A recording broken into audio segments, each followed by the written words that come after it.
of our current situation.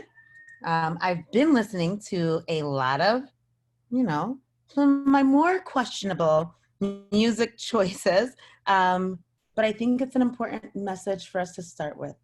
As we think about this last sort of Wednesday webinar series that we've planned for, although we've already gotten requests for additions to be added to the series, I think it's absolutely critical that as we prepare ourselves, our families, our educators, our schools for what fall will look like, that we remember that sometimes we fall as a people, as a system of educators, and that we will pick each other back up, and that in the fall, our students will be depending on us to be strong, to be ready for them, and to receive them after having lived through a lifetime of challenges.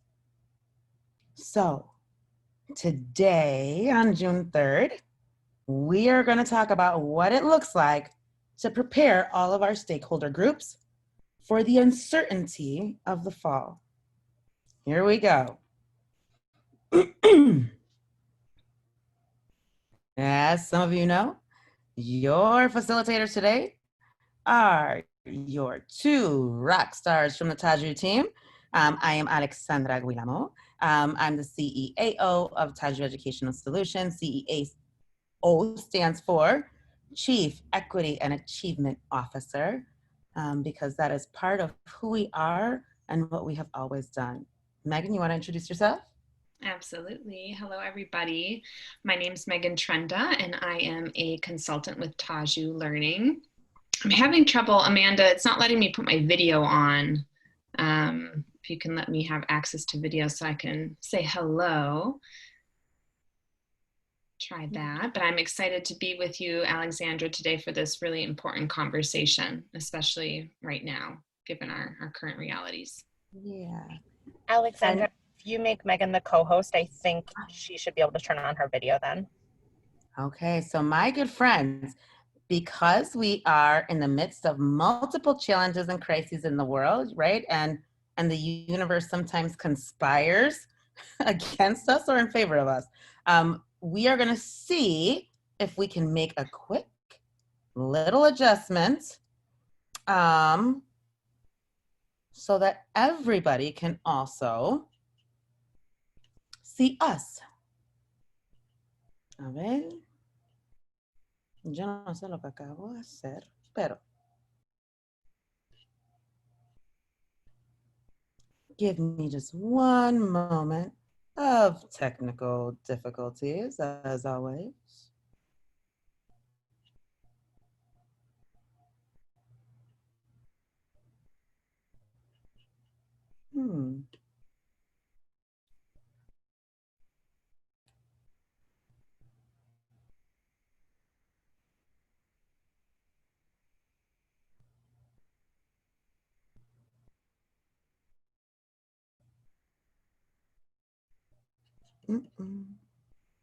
Here it is.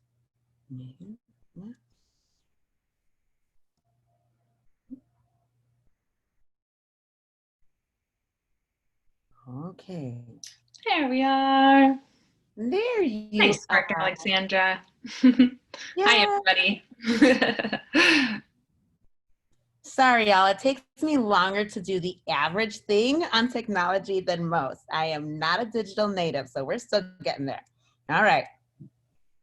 So, my good friends, Megan is being very humble. Not only is she just a consultant, but she's one of our lead bilingual consultants, and she does a lot of work with, and she's starting to do a lot of work with our leadership teams across the country. So we're really excited to have her involved in this conversation, and especially as we think about the pre-K through 12 trajectory of what this looks like.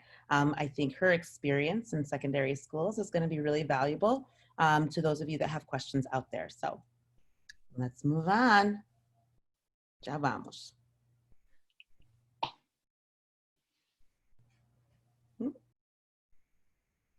Perfect. So my good friends, I wanted to start with this slide, sort of the stakes of our new crises, because in the last week, I've had an opportunity to really reflect a lot. And when I was in the field in February on my very last work trip before cities sort of went into lockdown mode, into quarantine, I was asked to deliver a keynote to a number of leaders, educators, researchers, stakeholders in California. And this was one of the slides in that keynote. If we don't teach students that they are powerful, that they too come from greatness, that they matter, that they can enact change in the world in which they live, we will all suffer the consequences and tension of creating another generation of kids who are simply disconnected from their greatness, angry at the crumbs they've been left to fight for in life, and reject the notion that they owe anything to this nation. This cannot be acceptable for they too, the people of this nation. It's interesting that as I read this today, the weight of it is so much heavier than it was when I delivered it so eloquently in California. And yet the reality is that our current crisis and the protests and the rioting and the COVID-19 pandemic that put us in self-quarantine the challenge comes from the same fight, right? And right now, some of our communities, while they've been fighting for crumbs, the reality is that there's no more crumbs to fight for. There are no crumbs left. We need to, as we plan for next year, understand that you will be receiving back students who have spent months without enough food, disconnected from school, giving up on the effectiveness of the tools they've been given to be successful, without the medical care that they need, and now inundated in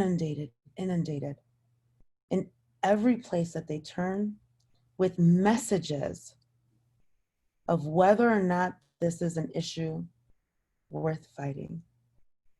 In the long run, when it comes to education, particularly those of us that serve language learners, we know that we must ensure that our students feel safe, racially, culturally, linguistically, and right now, even some of our basic physical, safety, emotional needs.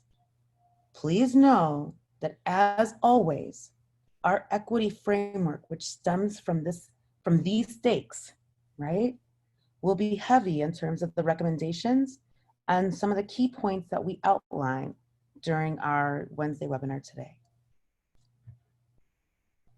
Hey, seguimos. So, with that in mind, we wanted to approach today's webinar really taking into account our current reality and not just focusing alone on COVID and on the pandemic and on how that's impacted school in the last few months, but also keeping in mind the current civil unrest and protests and how that's impacting our schools, our kids, our communities. So amidst all of this uncertainty and crisis, the question is, how do we plan and prepare for back to school? And some of us are just right now wrapping up school and have our heads in that game and of saying goodbye to our students as teachers and staff as leaders, but thinking this summer and the plans that you're going to be putting in place for the start of next school year. You have a question and answer box that you're able to submit some comments. So we'd like to just start with some wows and wonderings. What is your school, your district doing so far to address the crises, plural, and uncertainty that we're experiencing right now in education. So if you're comfortable sharing just a wow, something that they're doing that you'd like to share, or a wondering, something that you're not sure of, or how to approach this, or what could be better. So we'll take a few seconds to wait for some comments on that.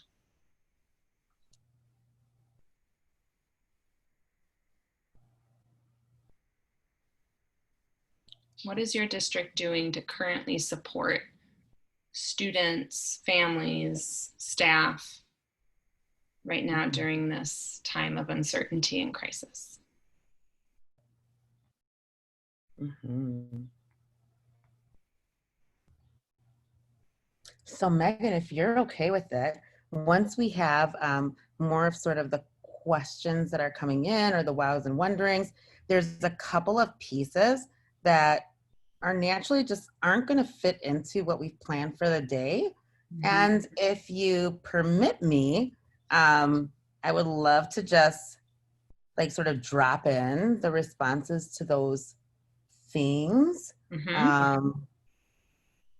And they're part lived experience, they're part research, what we've always been doing, but it's also seeing how the nation's educators and educational community is responding in ways that are having backlash, mm-hmm.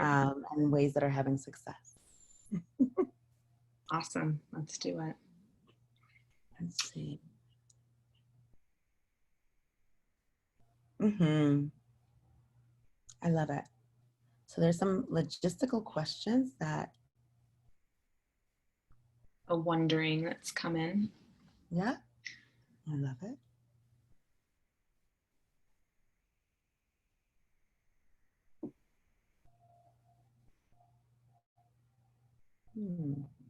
Now our participants, Alexandra, can't see these comments, so. Do you want to share a couple of the highlights? Because I think there's a few good ones, really good ones that are coming in, mm-hmm. That would benefit the entire group. Sure. So an initial concern about the use of technology, specifically your electronic devices at home, that, you know, I think when all of this happened and schools went remote, it happened so fast, and it was get the device in the hands of the students, but there wasn't a lot of, because of the circumstances, opportunity to train students, to train parents, to even train teachers on some of these technology resources that we're expecting to basically now be the source of education, right? That's through what we're now teaching and learning. So a lot of concerns about if we have to continue remote learning, how are we going to set up students, and especially parents, especially those younger students that are really facilitating the learning? How are we setting up parents for success and really giving them that you know, professional development, if you will, the learning around the technology? So it's a great wondering to share. Thank you. Thank you. Do you want to touch on this next one, Alexandra? I think that one,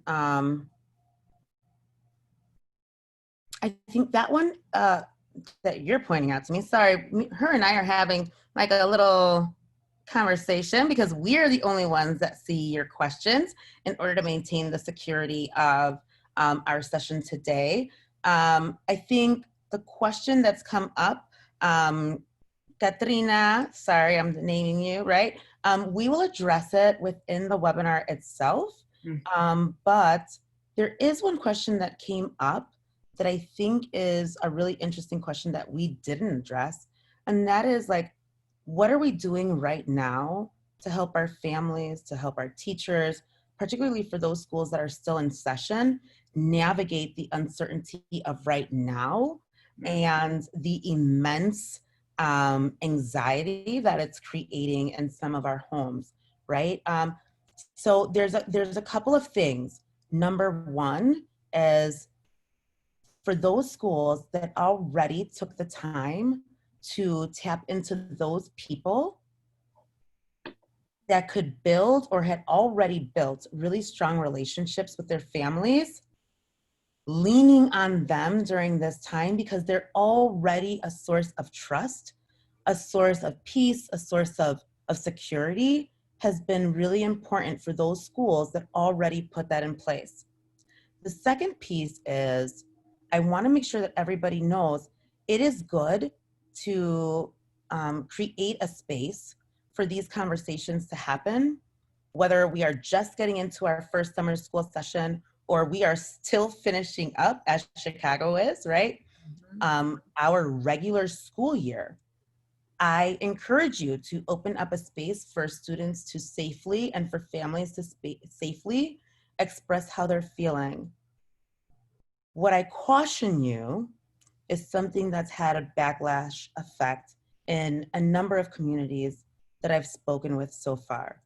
And that is that we ask certain people to have and manage and facilitate conversations because they share the same race or oppressed group identifiers as some families that are really struggling with this, rather than selecting people to facilitate this conversation that have already been in this work and they know how to approach conversations in a very culturally sensitive, respectful, open way that builds bridges rather than closing more bridges to the possibility of a very hopeful, unified, strong future, right? So I want to make sure that we do that. Like, yes, open the door, but don't open the door and say, hey, you're a Latina, you're Black, you're part of our gay or transgendered or Muslim community. You should feel this conversation because you've been there before, right? Just like we don't ask people who have never had literacy training to teach the building blocks of literacy or reading. It takes specific training and education and understanding and experience to navigate such complex conversations, particularly in this time, okay? And we'll share resources because I already have resources across both languages for how we have some of those conversations and some texts that we can all read for ourselves as adults, but also share with kids and their families to help them navigate these conversations when they may not necessarily know or have the language to do so in both Spanish and English. Okay. Well, and that connects, Alexandra, to a comment that just came in about a teacher leader who's encouraged their teachers to check in with their students, specifically directly asking them, you know, how are they doing? How are they feeling? And so just reminding teachers that they're, you know, for those that are still in session and connected to their students, they need to be that person in those students' life to like open up a space to converse and talk about what's going on right now. So thank you for that comment. And thank you, Megan, right, for tying it all back together. I would just recommend, and I don't remember if we kept this in today's session or not, to not go into these conversations blind.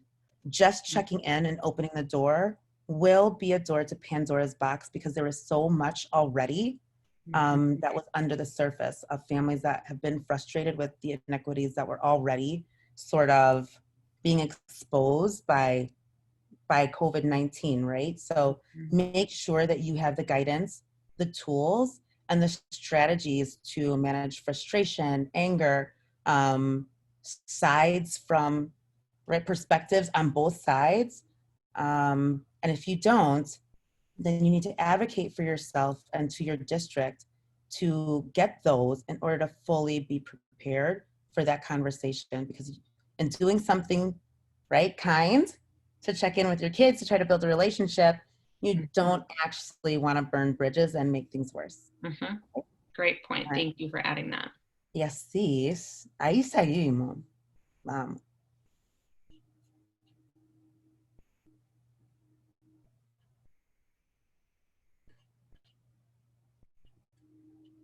Okay. So my good friends, we have shared this with everybody like time and time again, like this is our equity framework. This is what we do, why we do it, how we do it. the foundation to everything, whether we're talking about content, objectives, language objectives, curriculum mapping. This is at the core of what we do. But particularly as we think about planning for the fall, I encourage, I implore every educator, particularly those who serve as the gateway and gatekeeper to dual language, bilingual, multilingual programs, to use this equity framework to help them self-reflect, each of us as individuals, but also their schools and their programs, right? They can reflect on where they've had successes and where the challenges persist. Help them to identify challenges that must be addressed in this planning process, right? There are a lot of things that we were able to identify in terms of inequities during COVID-19. I think as we look at this current sort of tension around race in America, we are identifying many more. But I want us to be more strategic, not to respond to each event, each crises as they come, so that we can learn from those challenges and privileges that have emerged over the last few months and incorporate them into how we plan forward so that we do not repeat our mistakes. For us to say, yes, I understand there were a lot of inequities that emerged is one thing. For us to step back and use that as an opportunity to learn through reflection, strategic identification, and then forward planning to mitigate those inequities, those are two different conversations. And right now, more than ever, I want everyone to utilize this so that we don't have to rely on our personal feelings about things, right? So that we can depersonalize it, but also move forward very strategically as we plan to ensure the success of all and that we don't continue with the same inequities. All right. But there's a couple of things that we have to do, right, Megan? Just a few. Yeah. Do you want to start us off with this critical piece that I don't feel like is a loud enough part of the conversation right now in terms of us planning strategically for going back to school? Mm-hmm. Well, so if you haven't heard of the analogy of mirrors, windows, doors, it's used often in literature. So, right, we want our students to be reading and kind of surrounded with content in the classroom that, you know, is mirrors. So they see themselves in this content, in this literature. Windows, they see into other cultures, other perspectives, and then doors, right? They're able to walk out the door with their new learning, put it into authentic action. So taking this analogy and kind of putting it into preparing like a school's culture and climate, we thought it was a neat transfer into like how to look at our community through mirrors, windows, and doors. And that's starting with leaders, obviously, number one, right? So looking at like with your mirror for yourself, reflecting in yourself, but then also making sure that you're listening, affirming and acknowledging other perspectives, and then shining light on the limitation of that perspective. So using your own privilege as a leader, enabling, ability to enact change. Like, what does that look like as you're walking through the door from your windows and kind of mirror experience of reflection? Anything to add to that first bit, Alexandra? Yeah, so like for me, I think and this is where this conversation that we just had around like, don't go into that conversation cold comes up.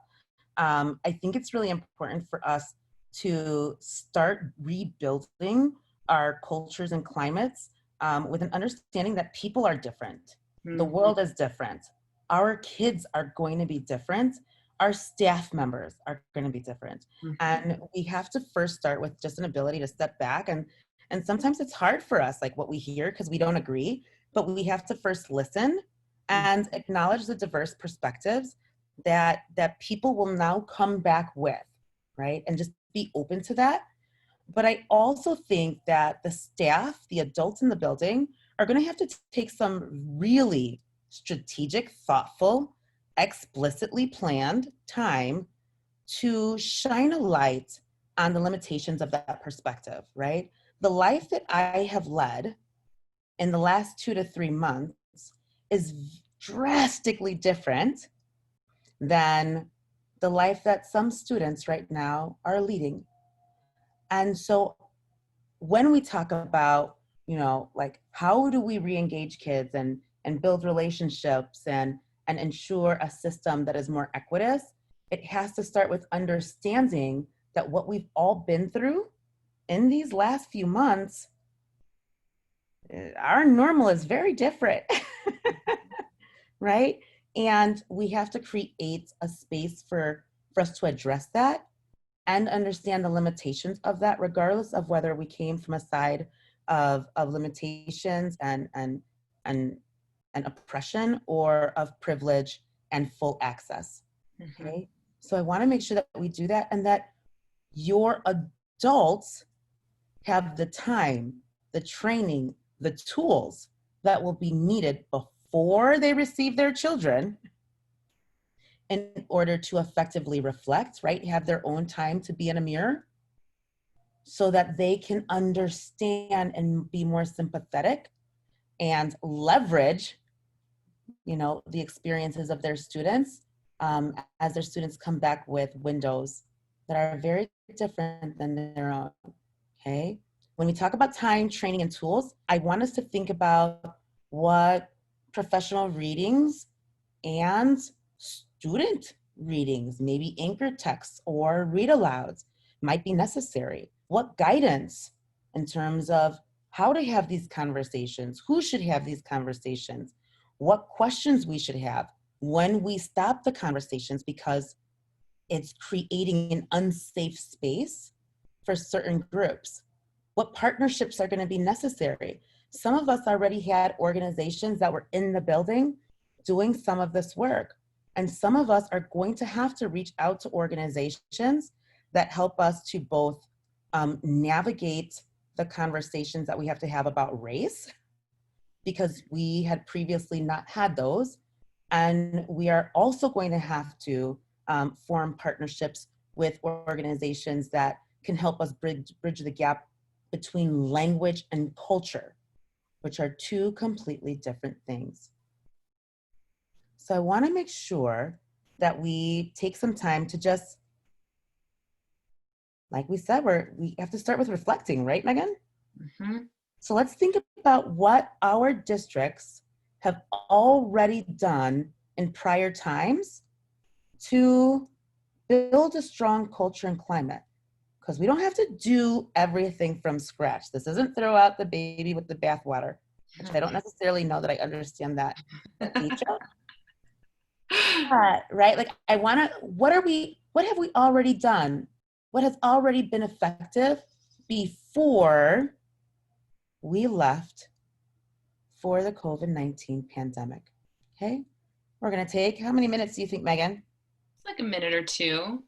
You can share in the comment section what your community or schools have already been doing to kind of foster conversations around culture and climate. Yeah. What has already worked for your communities?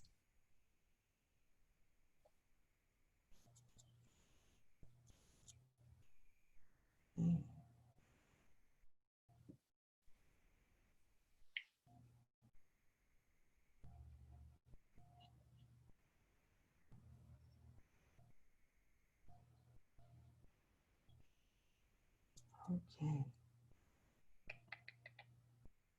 And we have about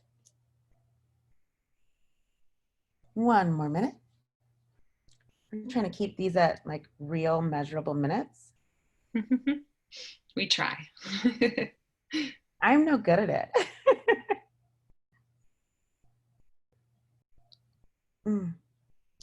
I want to give out snaps to the idea that has already been started for that district who has already set up sort of a solidarity fund, right? We have all sorts of funds that we set up. We do sort of like the staff, like, you know, Megan, do you know what it's called when we have like a celebration or social, right? Like the social fund, so that we can make sure to build the climate. This school community has developed a similar thing around a solidarity fund. Great. Where they are able to support their families with the most basic of human needs, which, you know, are buying groceries, help cover bills, the basic necessities of feeling safe, food, shelter, water. I love it. Thank you for That's sharing that with amazing. the group.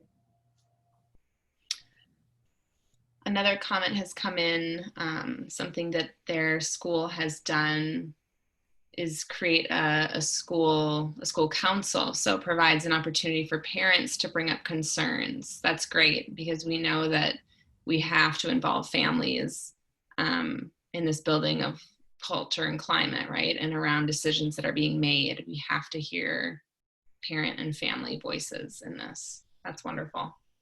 I absolutely love it. And I think that's like a perfect segue to our next piece, because having input and communication was one of the findings that sort of crossed across state lines from East Coast to West Coast as one of the biggest frustrations for our families, particularly our language learner families and our multilingual families, around what was happening, what the plan was. They just felt like they were in the dark for so long until things were sort of solidified, and then it was something being done to them, and their feelings, their needs weren't taken into account, into consideration. Do you want to talk a little bit through that, Megan? Sure. Do we want to move on to the next slide then with communication? Porfa. Sí. Sí, muy gracias. So what Alexandra was touching on is those logistical pieces to be communicating with families, which 100% we need to be keeping them in the loop. And so there's not a surprise. We also need to make sure you're communicating that, you know, let's say you're communicating logistic, and there needs to be flexibility still around that logistic, because it might change. And we know that things are changing on a daily, if not weekly basis. So just making sure that the communication is so clear, and also taking into consideration like those cultural pieces when you're communicating, and doing it in multiple languages, all of those kind of basic clear communication things that we can't let go out the window. But in addition to that, it's so important right now to be communicating a school's recognition, or a leader, teacher recognition of families' strengths, the assets that they're bringing to the community, their resilience, their greatness, right? That importance of teachers and school leaders really believing in the greatness of their students, that's so important, but it's also important to communicate that. They need to know that, right? That the value of that, it's just, especially during the time of crisis, is so important. So making sure that any sort of communication that's going out about just like pure logistics also is including, you know, building up these communities, maintaining hope for things improving for a better tomorrow. Megan, at the end of the day, yeah. I'm so sorry. Like that was really rude of me for interrupting you. No, but no, can no, I add please. something to that? Yes. So some of you watch my Taju Times video vlog, which I haven't done in a little bit, because, you know, this crisis has been very near and dear to my heart, and hit my home very powerfully. But this issue of like communicating with families, maintaining a hope for a better tomorrow, naming their, you know, like their resilience, their greatness, your belief in them, naming the assets is so important, because right now our students, our families, our communities are being bombarded with so many negative messages from the educational world about how tired they are of families, of how little our kids can do, of how, right, like all of these things that our kids, our students are hearing, our families are hearing, our parents are hearing. And even if we are not directing that communication to them, any individual, please know that if it's coming from your school community, it will undo any efforts that and any strides that you make forward in terms of communication and building of culture, climate, relationships again. That will be absolutely a critical part of the formula for moving forward successfully, okay? So in a large district, because this is one of the questions that came up, I will tell you that a clearly articulated communication plan and a policy around our educators, like what we do online, I think it has to be clear, right? Because I think sometimes we think we're just people, but social media has created a reality where even if you're acting in your own personal world, because now your students and families are connected to you in that digital world, they are one in the same. And they have a very similar impact. So just being clear about the consequences of what we say, what we do, and the power of just trying to counteract the overwhelming amount of negative messaging that your students are receiving and your families are receiving right now. I think that's one of the first things that we can do, right? Absolutely. Absolutely. The other point to make sure we cover too is the idea of blind spots, right? That we don't know what we don't know. And so just making sure as well that we're seeking, we're asking for information, like what do families need? How can we serve them? What do students need? It's that concept of we might think we know exactly how to move forward and what they need or what's most important, and we could be surprised by the answers we get. Yeah, and in order to do that, like these are great questions to ask ourselves, but we also have to think through like the logistics of how we communicate that out once we know the answers, because a lot of our districts are so siloed and departmentalized. And so I want to make sure to just give you some of like the logistical ideas and things that districts around the country are doing. Number one is they're creating a calendar, a cadence that creates a predictable schedule that you can share with your community around when updates will come. Right? That sense of security is one of the most powerful things that we can do in times of uncertainty. And we need to be clear, like that when and or if we know, right, when the final contingency plans will be approved. That being said, right now, I know that there were some districts that had already approved a couple of their contingency plans, and in light of our current reality have had to retract that. So just be clear with your families around what you know, what you don't know, how your decisions are being made, and the role of the CDC and your state educational agency, your local educational agency, and then ultimately like the resources that are available for students and families that are in need of support while we're trying to figure all of this out. So just have like this intermediary and be able to communicate that to all of your families so that they know, like, we're sharing with you as much as we have, as much as we can, but these are the things that we do not know.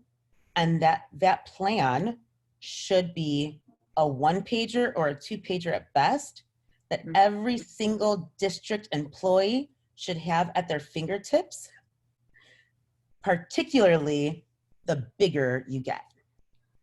Okay. Yep. Y seguimos para adelante. Man, we're already over time. And Megan, we try to cut so much. I know.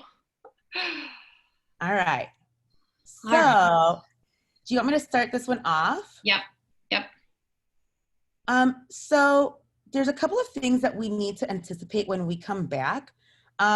Number one is that we need to make sure that rather than a one-size-fits-all approach or relying on a curriculum or relying on a thing, that we rely on what we know has already always been effective for the population that we're trying to ensure that we close the gap for, right? So if we're looking at anticipated gaps for language learners, dual language learners, particularly our Lotte speakers in a two-way dual language program, like anticipate what their gaps are going to be and leverage research-based, evidence-based practices and strategies that were specifically designed for their success. We cannot take a one-size-approach-all sort of mindset to try to fix the immense gaps that are being created right now with each day, with each week, with each month, okay? Yep. The other thing is this idea of, you know, anticipating the gaps is important, but focusing on that gap is not going to help anybody. And so the idea of what assets are these students bringing back to them in the fall? Like they're learning a lot right now, and it may not be, you know, the plan standards-based curriculum per se, but through their real life experiences that they're going through. Like what are they going to be coming back, you know, to school with in September that typically our students aren't coming to us in September with? So that idea of their funds of knowledge are just, they're expanding right now. And I think it's easy to fall into the trap of, oh, but they're behind. Oh, but they missed 2 months of school last year. And then it was the summer. And so a big summer slide and just down this like kind of hole of negativity. Yeah. Like, how do you change that mindset to focus on, but what positives are, what are they bringing that, you know, is unique and actually an amazing amount of learning that they didn't have before? I love that, Megan, because it really then helps us to really think about a few pieces that have come up in a number of articles that you and I read and researched as we were preparing for today. I want to make sure that we name 3 really quickly before we move on, because we're already 15 minutes till the end, which is like blowing my mind, right? Number 1 is really thinking about how do we leverage the simple brilliance of tutors. This comes from the What Works Clearinghouse. There's a great deal of research around effect size, and this is a strategy that has also been proven to be effective with a number of student demographics. So again, look at the gaps that you're anticipating, who those gaps are coming from, and check your research. Now is the time to do it, to see, is this one of those interventions or strategies that was designed for this group? The second piece is this idea of spiral learning. In an amazing blog post from Jennifer Gonzalez on the 24th of May, she really talked about, like, some of us really wanted to focus on those gaps. We really wanted to give them strategic, really focused, targeted intervention. Catch-up work, right? Yeah, to catch them up on those things that they missed, those isolated skills. And those were the schools that actually continue to have the most challenges. Those schools, through that crisis, when they came back, really spiraled learning from those things that they missed or were gaps into the new learning experiences that leveraged funds of knowledge, were those schools that showed continued growth, student success, and just completely blew the other philosophy out of the water, which aligns to all of the evidence, research, and theories that we know about teaching and learning, particularly in language learning programs. So thank you for that. Vamos pa'lante.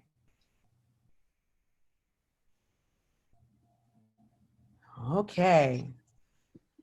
Megan, this is an interesting one, right? Because this is the question that you and I keep getting. Yes.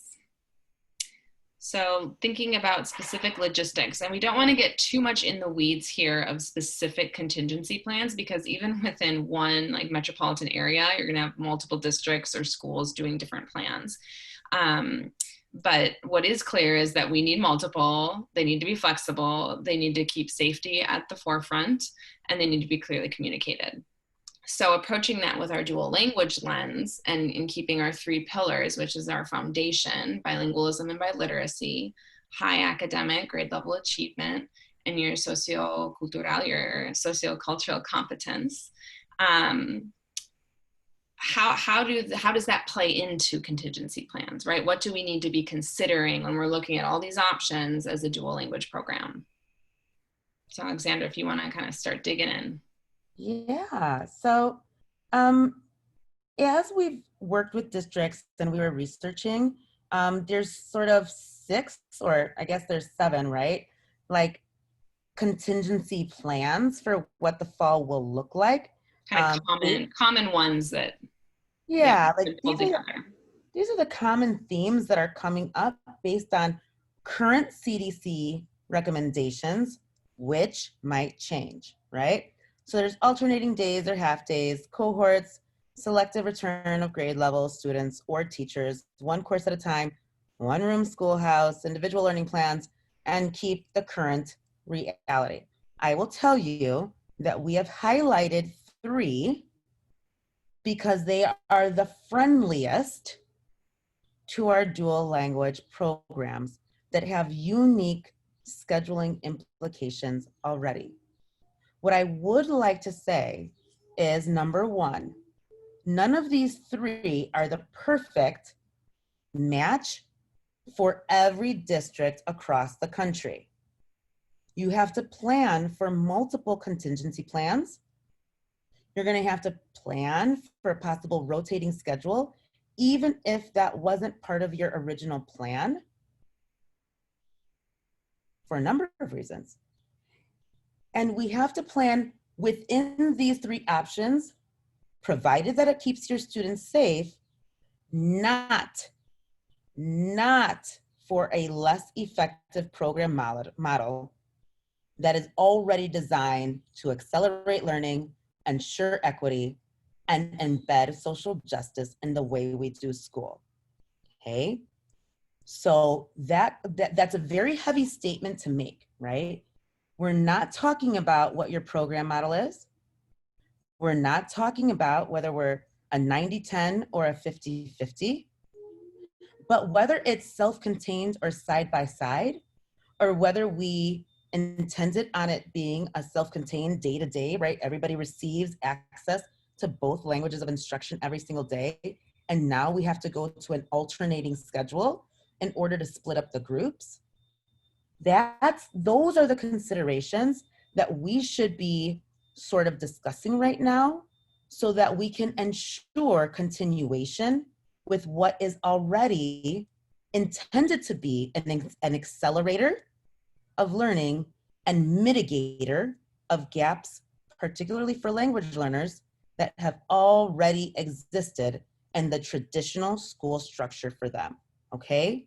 So, and I got this question earlier, Megan, like, what would that look like, particularly like one course at a time for secondary school? It can look like a couple of different things, particularly for those of us that have dual language programs at the secondary level.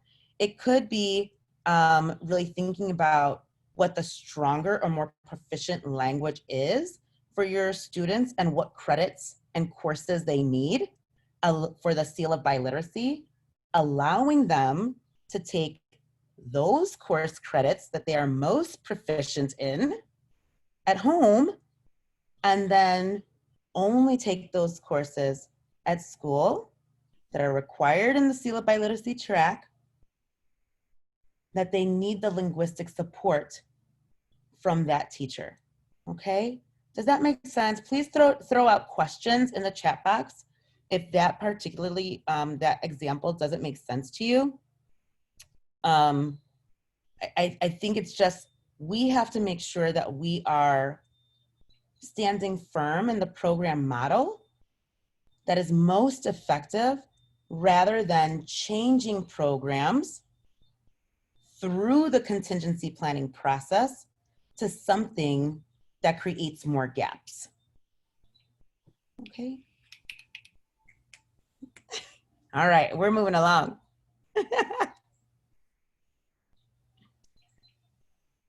So additional considerations, you know, we had touched briefly on the 3 pillars, but again, it's just making sure that we're being, you know, loyal and grounded in what is a dual language program, even through contingency models.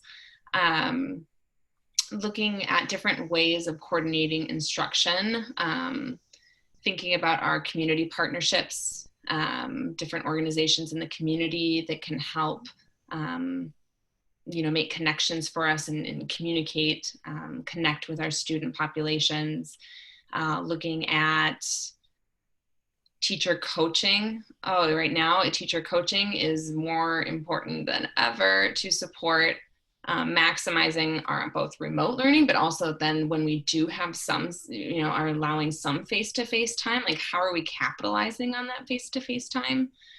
I need to add here, Alexandra, I'm running through it quite fast, but there's just other pieces to reflect on as we're kind of considering the dual language program. Yeah, I think leveraging PLCs is going to be really important, not only like coaching cycles for teachers, because we are going to have to be really, really effective the first time around when we have students face-to-face once we go to a blended option. And so we're going to need tools to be able to do that, and coaching to be able to do that, but also leveraging PLC so that we don't waste time guessing what students learned and whether or not they're ready to practice, reinforce, expand, right, experiences that they learned in school at home. We will utilize PLCs to really learn who is thriving right now, who is not, and what are we going to do about it? Where are those spaces, those strategies that are already proving to be successful, so that we can expand that for the greater good of the educational community. I also want to say, just like, you're going to have to first think about what your contingency plans are. And then when you're thinking about sort of resources, content, tools, all of those pieces, make sure that you account for your contingency plan. If you're expecting students to receive instruction in the lote, right, the non-English language, when they're physically present, what resources will they get in English when they're home? And how will they be able to practice and reinforce what they learned at school? And what tools will they need to do so, right? And what tools will their parents need to be able to do so? So please be strategic in your planning. First, think through your contingency plans, and then think through all the resources, tools, support that's going to be necessary for that. Or else we can just be buying tools, slapping things together that just never quite come together as a coherent picture for your families. Okay.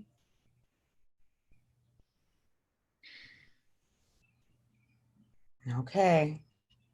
So we have a couple of questions that have already come in, right? Because, and we can move forward.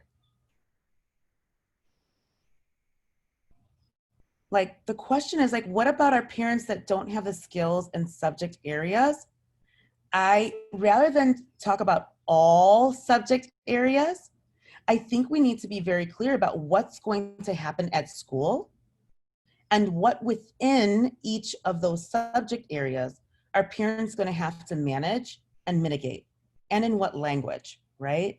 And so that is going to be a really deciding factor in terms of how you support them. Now, whether or not the school has to put together opportunities for parent learning to sharpen their saw, right? Like, even for me, I have no idea how to use any of the apps that my children's school is using. And while they were very helpful and flexible with me during these last few months, at some point, if we're going to continue, I have to learn what that looks like, and I need the tools to be able to do so. So based on what your contingency plans are, you're going to know what your parents need to know how to do, and start with that. There are some states that took our recommendations and they ran with it, right? Almost every district partnered with their media, and they had robocalls and their local news media doing spots, and they had, right, like their libraries and other community agencies creating hotspots, because they found out, hey, our families now have Chromebooks or laptops, but they don't have internet access, right? So you need to know what it is that your families need in order for your contingency plans to be most effective, but your contingency plans should take input into account from your families so that it speaks to the best options for them, and then build your support plan from there, okay? I will tell you that right now, as we move forward, we will continue to stay online for a few minutes to take district-specific questions. But the last slide, and that's what we always share with you, is really the supports that we have in place. There's some districts that have said student learning, adult learning, it's canceled for the entire rest of the year. I think that's a huge mistake. And right now, we are in sort of double and triple crises for some of our communities, where we are dealing with COVID-19, the racial tension, and immigration that have been doing raids in our communities. And so we have conflict on top of conflict on top of conflict. If the only adult support you get is around navigating issues of equity, please encourage your district to do so, because it will change the way you do everything, the way you plan, the way you structure PLCs, how you advocate at the table for what conversations are part of the planning process, for how hard we work to get input from our families. For the schools that we work with in terms of launching new programs, this sort of equity work is a prerequisite. So they already have this under their belt, and they know it changes the way we plan for dual language. For those of you who started dual language or are in dual language or in other program models where this wasn't necessarily a requisite to curriculum, to instruction, to assessment, please know that all of the decisions that are made, if they don't come from a full understanding of equity, social justice, democracy, and the key role that education plays in all of those things, we have to right that wrong. That has to be our first priority. We are certainly here to support you because we've been doing this work all along, but please don't just rely on us as the sole source of support. So, Megan, any final lasting thoughts? Thank you for joining us. Thank you for making the time in a busy week with a lot of stress and a lot of heavy emotional, there's a lot of emotions this week. So thank you for making the time and for joining us. We appreciate you. Please know that we are your greatest advocates. We are here with you. We know that this work is hard. We love you. We have hope for a better tomorrow. And we will always be here to say, mano a mano podamos. Because all of us fall on our knees sometimes, like I did this weekend. And without each other in this educational community,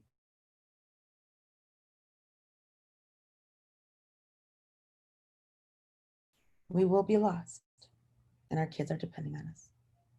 So thank you. Be well, treat each other wonderfully. And we'll be here for a few minutes for questions. Thanks, everyone.